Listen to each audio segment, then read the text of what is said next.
Bien, vamos a comenzar con la charla de hoy. Bueno, primero les doy la bienvenida a todos quienes se conectaron y también especialmente a Miguel Ángel por querer participar con nosotros hoy día. Me gustaría primero contextualizar un poco cómo nace este tema de las charlas. Son un ciclo de charlas que se llaman Buen Vivir en tiempos de pandemia. Y este es el resultado de una alianza entre diferentes entidades, entre el Centro de Salud Universitario, entre la Unidad de Apoyo del Aprendizaje, la Clínica de Atención Psicológica, el Departamento de Bienestar de la sede de Puerto Montt y de la Dirección de Asuntos Estudiantiles. Todas estas unidades son pertenecientes a la Universidad Austral de Chile. Y bueno, esto nace también un poco con el interés de abrir ciertas instancias de comunicación que nos parecían súper relevantes en estos tiempos para poder entregar información que también fuera pertinente y a modo reflexivo en torno de la situación actual generada por la pandemia. Y en este sentido lo que se busca esencialmente es abordar los tiempos actuales desde diversos puntos de vista. Eh, entonces, por eso es que estas charlas del Buen Vivir han apuntado a la salud mental, abordado el tema del suicidio hasta ahora, y diversas temáticas dentro de diversos ámbitos.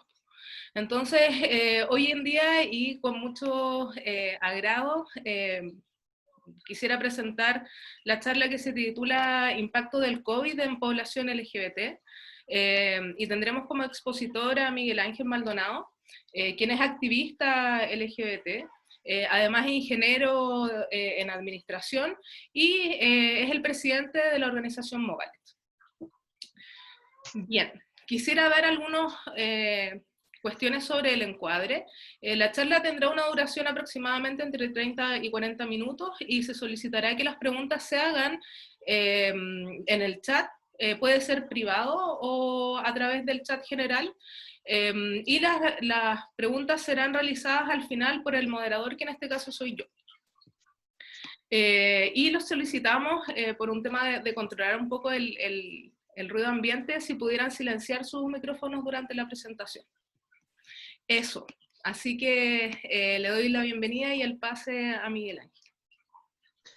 Hola a todos, yo voy a colocar mi temporizador aquí para no pasarme ni extenderme en el tiempo. Bueno, muchas gracias por la invitación. Creo que justamente el contexto actual nos sitúa en reinventarnos y en probar otras plataformas para no perder esta conectividad en la cual necesitamos seguir generando contenido, seguir generando información y mantener estos vínculos que mantienen de alguna forma viva la sociedad. Justamente hoy día estoy invitado aquí para hablar respecto al impacto que ha tenido el COVID, la pandemia, esta crisis sanitaria en la población LGBT.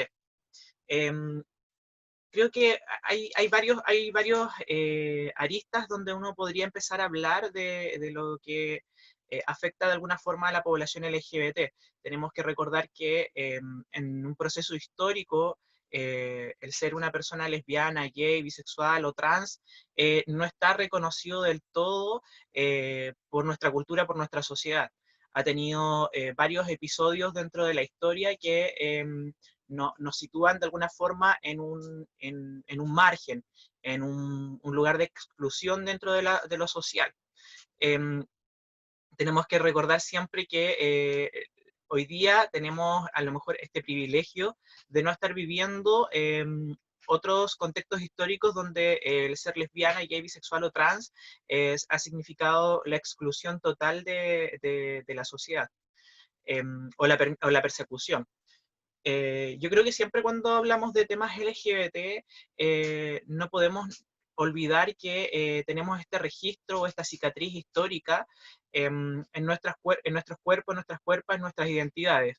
Que estas cicatrices significan el ser lo otro, ser lo raro, ser lo distinto, ser lo que de alguna forma sigue siendo apuntado por el dedo. em, lo que sigue siendo castigado por no calzar con esta norma social de cómo es ser hombre o cómo es ser mujer. Si bien en la actualidad esto de ser hombre o ser mujer está siendo cuestionado constantemente, y estos estereotipos de género y de roles sociales han ido viviendo transformaciones, que si miramos para atrás, estas transformaciones han sido constantes, posiblemente lentas, pero que hoy día las podemos lograr ver con mayor claridad de que efectivamente han ido ocurriendo estas transformaciones. Eh, el ser homosexual, el ser trans o el ser lesbiana, en algún contexto ha significado la persecución policial, en otros contextos ha significado la patologización de la identidad, de la orientación o de la orientación sexual. Entonces, hoy día efectivamente podemos vivir un contexto distinto en donde podemos ser más libres. El movimiento de liberación LGBT ha vivido sus etapas, ha ido logrando de alguna forma reivindicar nuestras identidades. Eh, pero siempre esto no siempre fue así. Si nosotros nos vamos mucho más atrás en la historia, antes de que existiera esta persecución y esta patologización, también existió de alguna forma la aceptación cultural. O sea, pero también era una aceptación que dependía de la clase social a la cual tú pertenecías. Una clase social de élite o de la aristocracia significaba tener la posibilidad de vivir tu identidad de género, tu orientación sexual, posiblemente mucho más libre que una persona que no pertenecía a esta clase social. Eh, Así que bueno, por eso hago como este recuento de mirar un poco hacia la historia, que creo que siempre es importante hacer una revisión y ver cómo los procesos también nos van posicionando en diferentes escenarios. Yo creo que desde el 2019 también hemos tenido varios cambios rotundos, drásticos. Eh, el estallido social también significó situarnos en un momento donde muchas personas LGBT sentimos que era un momento para levantar con mayor fuerza las demandas que se venían levantando, pero que finalmente dentro de estos mismos aliados que nosotros veíamos o aliadas que íbamos encontrando en este camino de protesta, de manifestación, también nos empezamos a dar cuenta que era un lugar de riesgo, un lugar en donde también nos comenzó a excluir, se nos comenzó a silenciar, eh, y comenzamos a ver que también nuestros compañeros y compañeras comenzaron a vivir procesos de agresiones, por lo cual hay bastantes contextos que van ocurriendo dentro de lo que vamos vivenciando. Creo que el 2020 también venía siendo un escenario que ya no, nos mostraba otras luces. Creo que muchas personas veníamos ya generando planes de cómo iba a ser este 2020, un 2020 donde posiblemente eh, venía un proceso de plebiscito para una nueva constitución, eh, que también para muchas personas que nos movemos dentro del activismo y dentro de este reconocimiento de la posibilidad de generar cambios profundos, nos daba una clara señal de que para allá va nuestra accionar. Este accionar que de alguna forma nos permite ver un cambio estructural que nos permita de alguna forma lograr, no sé si calzarse a la palabra, creo que no es la palabra más adecuada, pero la voy a utilizar igual, calzar dentro de este modelo social que nos ha excluido históricamente. Entonces, ¿qué ocurre allí? Justamente en marzo viene esta crisis sanitaria, que es una crisis que afecta a toda la población de forma transversal. Eh, Creo que hay personas que efectivamente pueden ser más o menos tocadas por esta misma crisis, pero claro, ahí es donde hago toda esta introducción para llegar a estos puntos. Eh, Hay un término que se utiliza bastante últimamente, que es el término de interseccionalidad, y que creo que justamente estas menciones que venía realizando anteriormente las hacía justamente para llegar a esta palabra, a esta terminología que justamente busca visibilizar este fenómeno en donde cada individuo sufre de alguna forma una opresión o un privilegio según la categoría o la pertenencia social que tenga. Entonces, desde allí es donde nosotros nos tenemos que situar en cuál categoría estamos.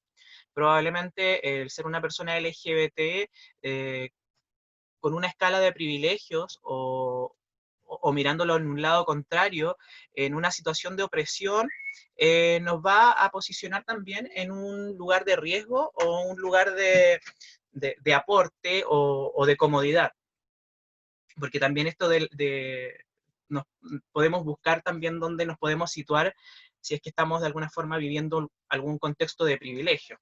Lo hago entre comillas porque como decía, estamos todos viviendo este proceso de crisis sanitaria que, que nos hace enfrentarnos a un contexto distinto, donde ninguno lo había vivido. No sé si ninguno, en realidad yo creo que las personas trans y las personas homosexuales ya habíamos vivido, veníamos a cuesta con una pandemia, que es el VIH-Sida, y que lo habíamos vivido desde el 85 hasta hace unos años, donde todavía estamos enfrentando las muertes de nuestros compañeros y nuestras compañeras que mueren en etapa SIDA. Si bien el discurso plantea de que el SIDA ya está prácticamente erradicado, es una realidad que no ha estado del todo erradicada, porque seguimos despidiendo compañeros y compañeras. Entonces, creo que de alguna forma el ser una persona LGBT también nos hace tener esta experiencia de ya vivenciar una pandemia que nos afectaba directamente por ser homosexuales o por ser personas trans. Entonces, allí es justamente cuando nos encontramos con esta nueva crisis social, nos encontramos también con algo que nos genera un impacto no solamente en lo sanitario, sino que también genera un impacto en lo laboral y económico. Y que quizás muchas personas también hacen como este cuestionamiento de que sí, es algo que ha afectado tanto a las personas heterosexuales, a las personas cisgénero, como a las personas LGBT en igual medida. Pero aquí viene este alcance, que en realidad cuando es una persona que ya ha vivido la marginación de alguna forma histórica, mi sobrino, cuando lo vivimos de alguna forma histórica, esta marginación de alguna forma se agudiza, comienza a agudizarse, comienza a profundizarse y comenzamos a tener que enfrentarnos a una situación de hostilidad que es mucho más fuerte. Eh, Muchas de las personas, hay personas que han tenido la posibilidad de hacer un trabajo remoto, de poder empezar a trabajar como desde el hogar, que con todo lo que conlleva a llevar el trabajo, que lo tenemos de alguna forma dividido, eh, lo llevamos a nuestro espacio personal. Es como que de alguna forma todas estas esferas que nosotros las teníamos separadas para que no se entrelacen, porque cada una representa algo distinto en nuestras vidas, hoy día están todas juntas. Eh, y comenzamos a vivir de alguna forma este estrés de readecuarnos, de reinventarnos y de tener como que reordenar todos estos espacios. Eh, y esto, bueno, no vuelvo a decirlo, es transversal independiente de que seamos lesbianas, gay, bisexuales o trans. Pero claro, cuando vemos que una política o una norma social está instalada en una estructura que nos excluye, nos comenzamos a dar cuenta que esta estructura de alguna forma sigue siendo eh, limitada a la hora de generar un alcance o generar un aporte o generar una ayuda, un beneficio como se menciona en la política televisiva actual. Eh, que son beneficios que de alguna forma salen de nuestros bolsillos, que salen desde nuestros mismos ahorros. Eh, pero para una persona que ha estado marginada en lo laboral, como son las personas transgénero generalmente, las mujeres trans que han tenido que vivir en la marginación, en el comercio sexual, hoy día las encontramos en una situación mucho más hostil, eh, ya que esta crisis sanitaria no solamente viene como crisis sanitaria, sino que viene con un toque de queda, en donde todo lo nocturno, todo lo bohemio, deja de funcionar. y si es que llegara a funcionar, va a ser sancionado y castigado policialmente. Hoy día nosotros podemos ver justamente allí un grupo que es el primer grupo de la comunidad LGBT que comienza a vivir este impacto, y son justamente las trabajadoras sexuales y los transformistas, eh, que son dos profesiones que no están reguladas, son dos profesiones que son informales, son dos rubros laborales que generan ingresos a personas que viven con algo que la norma social no la acepta, o que la sigue manteniendo dentro de un espectro clandestino. El cierre de las discotecas, por ejemplo, lleva justamente a las transformistas a perder estos ingresos, a perder estos trabajos, eh, y también la comunidad LGBT pierde inmediatamente sus lugares de comunidad o de reunión. Cuando nosotros hablamos de dónde nos podemos encontrar como personas LGBT sin tener que correr el riesgo de ser agredidos en un espacio eh, predominante con población heterosexual, donde corremos el riesgo de ser agredidos en los baños, de ser insultados, de ser empujados, de cualquier tipo de agresión, el espacio LGBT, como la discoteca, pasa a ser un espacio fundamental para poder compartir con nuestros pares, con quienes de alguna forma reconocen tu identidad de género, tu orientación sexual, a pesar de todas las diferencias que podamos tener entre los LGBT, pero es un espacio que nos permite convivir y nos permite ser quienes somos, en el sentido de que podemos expresar nuestras expresiones de género libremente, sin tener que estar en el resguardo de la crítica del entorno. Entonces, este cierre de este espacio nos muestra que aún hoy día, en el 2020, nos hemos seguido conformando, nos hemos seguido relegando a este espacio bohemio, que es lo que nos permite o lo que nos ofrece la sociedad como espacio de reunión. Entonces, allí, cada vez que vamos encontrando estos lugares que hoy día no están disponibles, eh, nos enfrentamos a un escenario donde hay una posibilidad menos de convivencia, un espacio eh, menos donde podíamos ser libres.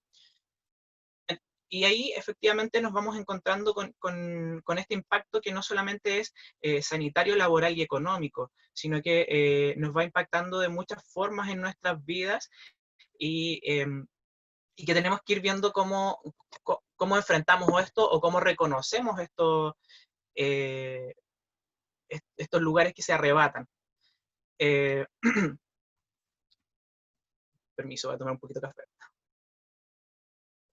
Que voy hablando y voy comiéndome las ideas y se me va secando la garganta. Entonces, claro, ser una persona LGBT es una persona que de alguna forma escapamos de esta norma social que nos estructura no solamente de cómo vivir nuestra orientación sexual, nuestra identidad de género, nuestras expresiones de género, sino que también nos sitúa en espacios de marginación y de riesgo, que de alguna forma los habituamos para poder convivir lo más sano posible dentro de lo que se nos permite conocer. O sea, creo que también hay que ser súper crítico que un espacio bohemio, con todas las posibilidades de riesgo que significa estar expuesto en la noche, en donde existe también un ambiente que muchas veces desconocemos, que podemos mencionarlo como un pseudoespacio seguro, eh, nos vamos a encontrar también con personas que probablemente buscan estos lugares eh, para comercializar otro tipo de cosas o sustancias que puedan atentar con nuestra integridad. Eh, entonces, creo que hoy día podemos ver que estos espacios que, independiente de los riesgos que tengan, significan algo importante para nuestras formas de expresarnos y de ser. El, hablé un poquito de la discoteca. Voy a hablar ahora acerca de las compañeras del trabajo, el trabajo sexual. Eh, Como mencionaba, el toque de queda finalmente también viene a restringir la posibilidad de generar los ingresos para las mujeres trans, mujeres heterosexuales también, que trabajan en el comercio sexual, pero que la historia las ha marginado y las ha dejado en lugares mucho más, más aislados. eh, y que hoy día han tenido que reacomodar estos espacios para poder esto funcionar y generar ingresos. Siendo ellas las primeras que vivieron como este impacto, las primeras 3 semanas de la crisis social, empezaron a ser las que buscaron ayuda inmediata. Pero también al buscar esta ayuda se daban cuenta que la institucionalidad no las recogía o no las acogía y tampoco las lograba identificar a ellas con sus vulnerabilidades. En este sentido de vulnerabilidades hablo, por ejemplo, de, de cómo el sistema nos coloca asuntos burocráticos que finalmente terminan siendo un obstáculo para conseguir algo que puede ser urgente. Em, por ejemplo, con las cajas de alimentos o las gift cards que se estaban entregando, que entregaban una cantidad de dinero para las personas que eran beneficiadas con esta ayuda social. Para poder acceder a este tipo de beneficio, se necesitaba estar inscritas en la ficha social, la ficha de hogar, eh, pero desconociendo muchas veces del analfabetismo digital o el analfabetismo que pueda existir dentro de esta misma población. Y ahí es como comenzamos a ver que la institucionalidad muchas veces olvida estas variables de vulneración o estas características que podemos tener que de alguna forma nos alejan de este aparataje sistemático y que no, mientras más lejos estemos de ese lugar, eh, va a ser mucho más complejo para la institución lograr llegar a las personas que realmente requieren esta ayuda y que, y que siguen siendo los cuerpos y las cuerpas olvidadas. Eh, un poco comentando en el contexto local sobre esta situación, las compañeras transgénero, ellas se dieron cuenta que a raíz de esta situación necesitaban organizarse para poder lograr conseguir algún tipo de ayuda. Pero cada vez se iban encontrando con estos procesos burocráticos que también eran complejos de resolver para una necesidad urgente. Finalmente, comenzamos a generar algunas coordinaciones para poder acceder o poder llegar de alguna forma a los espacios institucionales que ofrecían esta ayuda, que finalmente también mencionan públicamente una ayuda para los grupos más vulnerables, pero cuando tú eres de un grupo vulnerable y te das cuenta que no estás reconocido dentro de este espectro, comienzas a instalar nuevamente esta sensación de resignación, esta sensación de marginalidad y estos sentimientos que se van interiorizando, finalmente los vamos incorporando de tal forma que en nuestros espacios sentimos y vamos vivenciando que el ser una persona LGBT no tiene ningún resguardo ni ninguna seguridad, ni ninguna garantía. Entonces, eh, finalmente las compañeras estuvieron alrededor de 2 meses tratando de conseguir algún tipo de ayuda del municipio, en este caso era del municipio, con quien coordinamos también con la Oficina de la Diversidad, eh, entendiendo que la institucionalidad tiene que vivir ciertos procesos que son mayoritariamente burocráticos, pero también desconociendo la realidad y la urgencia. Y es por lo mismo que allí nosotros y nosotras nos comenzábamos a preguntar de qué forma podíamos a paliar esta situación de crisis, cómo podemos responder nosotros desde donde conocemos las realidades, que están mucho más cerca de nosotros que desde la institucionalidad. Y veíamos que si nosotros no generábamos un tipo de acción, era difícil que pudiéramos de alguna forma aportar. Y es desde allí que comenzamos a generar campañas, eh, cada uno desde sus lugares en los que nos movemos, para poder esto de alguna forma responder a cuando una persona que está viviendo una situación de urgencia nos contacta. Porque el derivarlos de alguna forma a este espacio institucional, sabemos que la respuesta va a demorar 2 meses, cuando la necesidad es hoy día o una necesidad que viene desde marzo. Entonces, esos tiempos que vive la institucionalidad no nos resuelven en nada y pasan más que de ser una ayuda, una situación de estrés. Y una situación de estrés que también va generando un daño a nuestra salud mental y nuestra salud emocional.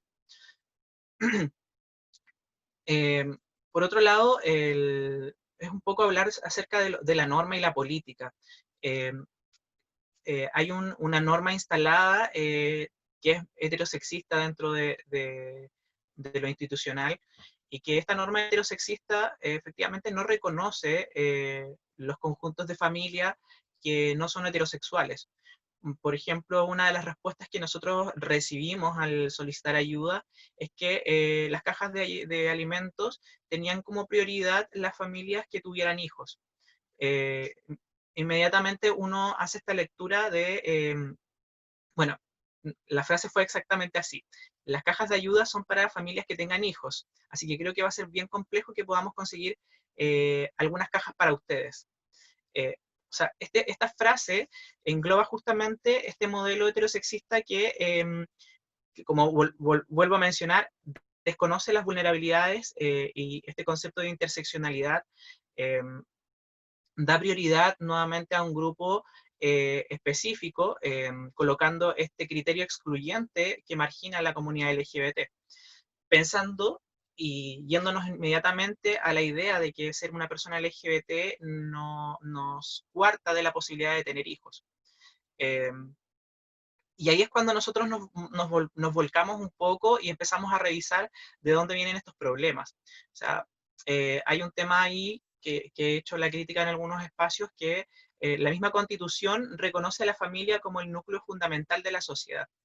Y claro, si nosotros vamos a este concepto de qué es familia, eh, inmediatamente viene esta idea de la familia tradicional, de la familia hombre, mujer, matrimonio, eh, porque la norma jurídica propone la familia como un ente donde el matrimonio es lo que consagra de alguna forma este modelo de familia. Eh, entonces creo que este proceso de contingencia también ha tenido dos situaciones bien interesantes que nos vuelven a remarcar este problema de la institucionalidad. En mayo, sí, en mayo, hubieron dos fallos bien interesantes. No, fue en junio. eh, Hubieron dos fallos bien interesantes que tenían relación con esta estructura de familia. Uno tuvo que ver con el Tribunal Constitucional, en donde rechaza un reconocimiento de matrimonio igualitario de una pareja de mujeres, en donde ellas contrayeron matrimonio en España y hoy día están erradicadas en Chile. Solicitaron este reconocimiento de su matrimonio. Como en Chile el matrimonio igualitario no existe, el Tribunal Constitucional rechazó esta posibilidad de reconocimiento, eh, lo cual les sugería que podían acceder al acuerdo de unión civil. Esta pareja de mujeres no solamente recibió este rechazo constitucional, sino que además recibieron términos que eh, son muy ochenteros, muy setenteros, el hacer estos alcances de que el reconocer un matrimonio igualitario significaría poner en riesgo las vidas de los menores, eh, porque consideraban que si reconocían hoy este matrimonio, eventualmente daba la posibilidad de dejar la puerta abierta al matrimonio con menores. Entonces, nuevamente surgen estas ideas de pareja lesbiana o pareja homosexual igual a pedofilia. Eh, y creo que es algo que nos vamos a tener que ir encontrando nuevamente dentro de la discusión. O sea, creo que es un retroceso el volver a traer esos discursos que eran muy de la persecución de la comunidad en los 70 y en los 80. Eh, volvemos a escuchar estos discursos y creo que, como digo, va a ser algo un poco más reiterativo escucharlos en la discusión, sobre todo cuando el matrimonio igualitario está allí en la mesa para ser discutida en el Parlamento.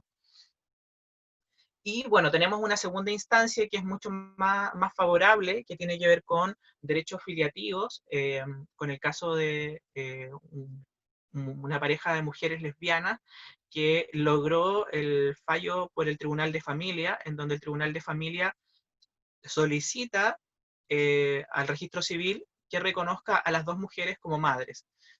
Este es el caso de, no me acuerdo, una de las mamás es Emma de Ramón, que es la que tengo en la mente más cercana porque es a la que se le rechazó anteriormente este reconocimiento. En el 2017, cuando la fueron a inscribir al registro civil, a su hija, que fue una hija concebida por reproducción asistida, por ambos, por el caso de ellas ambas son madres, solamente el registro civil autorizó el reconocimiento de la madre que gestó a la hija. Por lo cual la comadre, la otra mamá, no es reconocida. Pero hoy día el Tribunal de Familia reconoce que este problema no tiene que ver con que no se quiera reconocer a ambas madres, sino que es una falla en el registro civil que solamente reconoce a padre y madre desde el modelo heterosexual. Y volvemos ahí justamente a hacer esta mirada de que la estructura no reconoce la posibilidad de que dos hombres o dos mujeres puedan ser padres o puedan ser madres. Como creyendo que desde lo biológico pudiéramos estar inhabilitados para poder vivir un proceso de gestación. Y que creo que hay algunos ejemplos que podrían hacerles explotar la cabeza a las personas cisgénero y heterosexuales. O sea, una pareja de hombres o una pareja de mujeres en donde una de las personas pueda ser trans, existe una posibilidad también de concebir desde este modelo biologicista que lo religioso o esta estructura cristiana propone, podría ocurrir. Pero probablemente al ver dos hombres no se va a permitir este reconocimiento ni de matrimonio ni de filiativo a los hijos. Entonces allí es donde nos podemos ir dando cuenta que la estructura sigue sosteniendo este modelo heterosexual como prioritario, como el modelo hegemónico. Y lo otro sigue siendo lo relegado. Y es ahí donde comenzamos a ver que se nos van entrelazando algunos puntos que tienen que ver con el género, que puedan ir teniendo con el tema etario. Probablemente una persona, me pongo como ejemplo, yo hoy día, para mí el matrimonio igualitario no es algo que me signifique algo que yo quiera, algo que yo desee. Creo que es mucho más prioritario una ley antidiscriminación que vive un proceso de reforma, porque en los últimos años nos hemos ido dando cuenta que es una ley ineficiente, con muchas falencias que deben ser mejoradas. Solamente es una ley que nos describe lo que es la discriminación, pero no repara, no indemniza y no castiga a quien ejerce la discriminación. Pero en lo etario también van ocurriendo otras situaciones. Cuando yo mencionaba todos estos espacios que de alguna forma son anulados, dejan de existir para nuestra convivencia, la población adolescente o adulta joven que tienen a lo mejor la capacidad de convivir socialmente o tener una vida social mucho más amplia, algunos que trabajamos ya hemos dejado a lo mejor de tener estos espacios tan sociales, o lo hemos restringido ya a otro lugar, más hogareño quizás, eh, quizás no lo vivimos de la misma forma, pero las personas que acuden a un espacio de recreación como lo es la discoteca o donde se va a reunir con sus pares, hoy día de alguna forma tienen ha perdido esta posibilidad de herramientas quizás sociales para poder sobrellevar los procesos de ansiedad que puedan estar viviendo. Y es ahí justamente el grupo donde hemos visto que han aumentado los contactos a la organización solicitando ayuda en el sentido eh, de no poder controlar sus ansiedades, de, de a lo mejor estar viviendo eh, algún proceso de crisis en el entorno familiar. Eh, Porque también el volver a la casa, el tener que estar obligados de alguna forma a convivir menos, pero estar más tiempo en casa, también nos expone a lo mejor a situaciones de vulnerabilidad en el sentido de las violencias. Eh, es como este segundo closet que tienen que vivir algunas personas en donde se les sigue cuestionando su identidad de género, se les sigue negando su orientación sexual y este aislamiento social te lleva a volver a cuestionar quizás algo que ya tenías bastante asumido o asumida. Creo que llevamos media hora. No sé si hacemos una pausa para hacer preguntas. ¿Puedo seguir hablando? No sé si alguien quiere plantear ahí en el chat algunas consultas. Si no, si tienes algún otro punto que tratar, si quieres, puedes continuar y mientras que vayan escribiendo, si es que alguien Sí, tiene o alguna sea, consulta. yo creo que aquí yo propongo varios puntos, a lo mejor hice un bombardeo, una lluvia de ideas, pero creo que hay que tener como claro ciertos temas que creo que es como para incorporarlos a los que están en el proceso de formación académica. Que el término interseccionalidad es un elemento bastante importante a la hora de poder trabajar para quienes trabajen desde la institucionalidad eventualmente. Em, el considerar, por ejemplo, hoy día una institucionalidad que ofrece abiertamente una ayuda para la mayor cantidad de gente en situación de vulnerabilidad, pero sin incorporar los factores de vulnerabilidad. O sea, creo que solamente han estado considerando el factor económico. Eh, pero dentro de este factor económico tenemos muchas personas que no van a estar inscritas en un registro porque no forman parte de la sociedad, en el sentido de que la misma sociedad les ha marginado el espacio. Y es allí donde nosotros vemos justamente a las mujeres transgénero como las primeras afectadas de esta estructura. De hecho, muchas compañeras transgénero que trabajan en el comercio sexual han entrado a la discusión de si el comercio sexual debiera ser regulado y reconocido como un trabajo formal. Y ahí se genera justamente un debate si sí o no, y muchas veces quienes están en un lugar de mayor privilegio de la comunidad LGBT se niegan a esta posibilidad de discusión porque lo consideran que si lo incorporamos va a servir para poder obstruir de alguna forma otras demandas que están vigentes.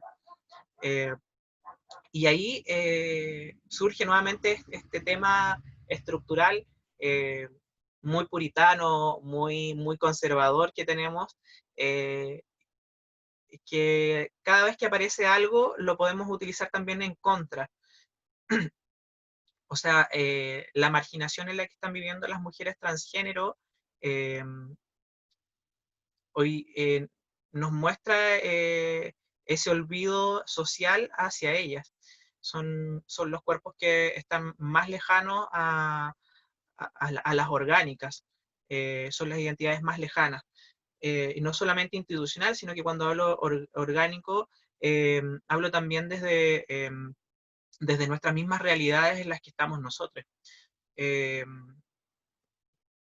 el inicio de esta crisis nos coloca en estos escenarios donde quien está aislado de nuestras estructuras pasa a ser alguien que no existe.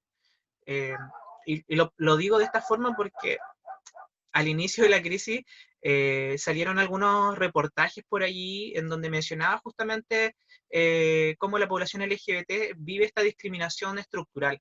Eh, y mismas personas de la comunidad LGBT consideraban que era algo irreal que se hablara de que las personas LGBT estaban viviendo este contexto o este escenario de hostilidad que se planteaban en los reportajes.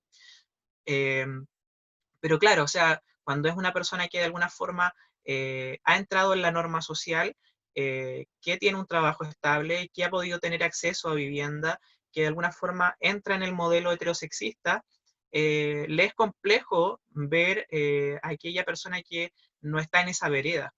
eh, y que justamente son las identidades o expresiones de género que, que, que somos estos puntos de fuga a la estructura.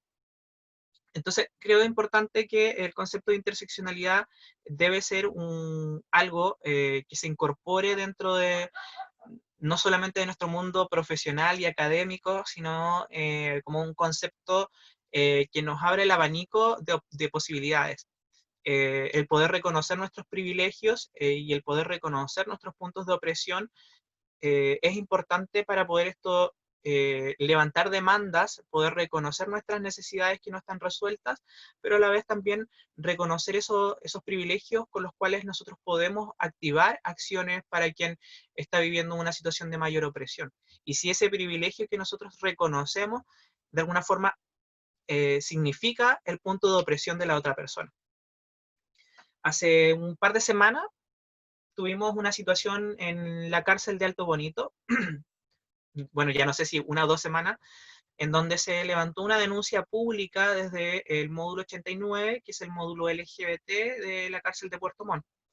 Eh, y allí justamente se hacía una denuncia pública de malos tratos a la población LGBT, situaciones de discriminación y problemas de habitabilidad y salubridad dentro del módulo. Eh, yo creo que las primeras personas que nos contactaron para hacernos los alcances, les llamaba mucho la atención de cómo un módulo podía estar en un contexto de hacinamiento como el que se veía en las imágenes.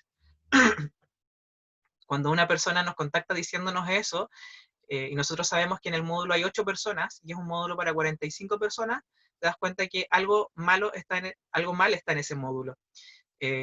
Porque efectivamente se veía como un contexto de hacinamiento y justamente fueron uno de los primeros alcances que nosotros realizamos al Instituto de Derechos Humanos cuando redireccionamos esta denuncia, eh, porque consideramos que no era posible que un espacio donde tiene capacidad para 45 personas, teniendo 8, ya se encuentre en un estado de salubridad eh, bastante, bastante indigno. Sobre todo porque es un espacio que eventualmente podría llevar más reos y tener una mayor cantidad de personas. Eh, Así que efectivamente uno de los primeros cuestionamientos en este espacio fue sobre la habitabilidad del lugar. Y, y, ahí es donde vamos a estos contextos de marginación, de cómo se van replicando. Creo que el contexto carcelario a nosotros nos muestra justamente la doble marginación que se vive en la situación de los privados de libertad. Si bien es un módulo que fue hecho para reducir los riesgos de la población LGBT, la denuncia mostraba situaciones de abuso sexual, mostraba agresiones que no eran de hoy, sino que venían arrastrándose desde hace un rato, eh, y el contexto de sanitario. Entonces,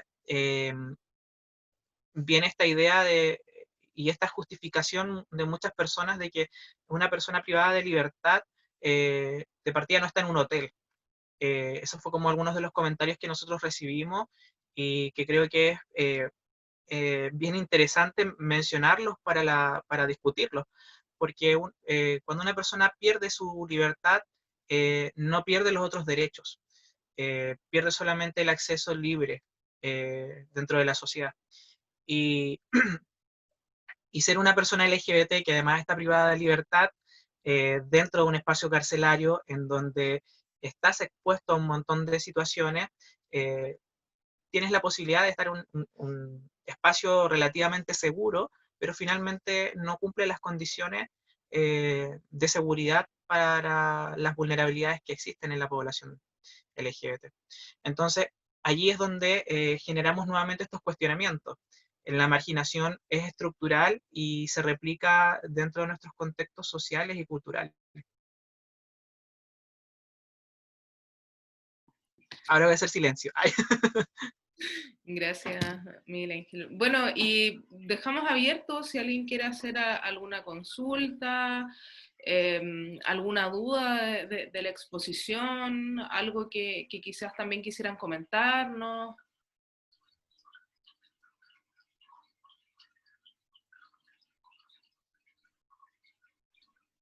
Queda abierto para que puedan expresarse.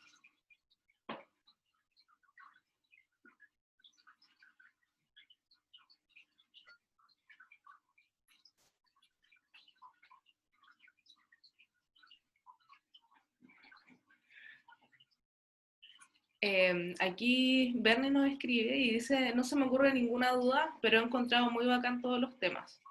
Bacán que se discuta de esta realidad del la U. Muchas gracias, Bernie, por tu comentario. ¿Alguien más Sí, que quisiera comentar, consultar? sí, o sea, bueno, mientras se les ocurre alguna pregunta, y voy a seguir hablando. Vale. Creo que cuando hablamos del contexto LGBT, eh, no nos podemos olvidar que cada espacio de alguna forma también es un espacio cultural. Cada lugar genera su propia cultura. O sea, un espacio universitario, por ejemplo, no es igual a otro espacio universitario. El estar libres socialmente, poder movilizarnos, no es lo mismo que estar en un espacio intracarcelario. Eh, en donde tienes restringida la movilidad y también estás constantemente monitoreado y restringido a un montón de cosas. Entonces, estas diferencias culturales de municipios, de gobiernos, de políticos, de alguna forma nos generan también lugares en los que nosotros podemos sentirnos más o menos cómodos con nuestras identidades y nuestras orientaciones sexuales. Em, pero que a la vez, independiente de lo seguro que puedan ser, o muchas veces hemos internalizado que esos espacios seguros no son seguros. Y eso viene justamente de nuestros mismos sistemas familiares. Eh, Cuando nuestros sistemas familiares han sido los principales agentes de anulación, de hostigamiento, de agresiones, eh, o de los mismos cuestionamientos que van existiendo sobre quiénes somos, finalmente internalizamos esta hostilidad y generamos muchas corazas de cómo irnos enfrentando en la vida. Entonces, esta discriminación latente que está presente constantemente significa también una situación de cómo enfrentarnos a lo que nos va ocurriendo. Em, y yo creo que cuando hablamos del contexto actual, nos ha permitido a muchas personas activistas de los movimientos LGBT reconocer cómo la estructura nos coloca los márgenes de insertarnos en la sociedad o de ser parte de la sociedad. Ahora, yo generalmente cuando hablo de insertarnos en la sociedad, que no se entienda que yo me voy a tratar de ajustar al modelo heterosexista. O sea, no va por allí. Algunas personas sí optan por ajustarse al modelo heterosexista y dentro de todos sus procesos logran conseguir este objetivo. Eh, que tampoco es algo que yo cuestione o que juzgue, sino que son los procesos y vivencias de cada uno y cada una a cómo nos vamos buscando nuestra propia seguridad y cómo vamos buscando que esta seguridad también esté en nuestro entorno. Eh, pero para muchas personas que están dentro de la estructura, eh, está esta idea de que nosotros para poder incluirnos tenemos que ajustarnos a este modelo. Eh, Cuando lo que nosotros buscamos es que nuestras demandas ingresen al modelo. Por ejemplo, el proceso de la ley de identidad de género lo que buscaba no, era regular nombre y sexo registral, pero finalmente hoy día podemos ir dándonos cuenta de que la misma institucionalidad no ha logrado resolver un proyecto que hoy día es una ley, que hoy día el registro civil tenía que hacer esto, notificaciones y las instituciones tenían que ajustar los cambios, que es algo que finalmente no ocurre. Eh, y eso nos va mostrando de cómo el mismo modelo eh, no logra generar todos los ajustes y va mostrando sus falencias. Pero bueno, creo que para muchos nuestro sentir está en que la Constitución de alguna forma juega un papel importante en esta reestructuración, que claramente no lo vamos a poder ver en 5 años esos cambios. Eh, si es que logramos, y espero que así ocurra, un cambio de constitución, creo que 5 años va a ser un plazo muy corto para poder saber si es que el cambio nos va a favorecer a nosotros como grupos minoritarios.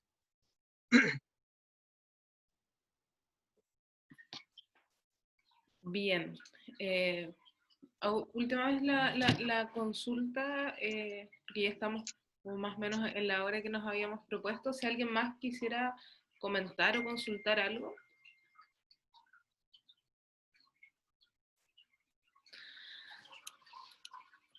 Bien. Bueno, darte las gracias, Miguel Ángel, porque además siempre con muy buena disposición para colaborar con nosotros. Ya hemos tenido otras actividades en conjunto, particularmente con la sede de Puerto Montt.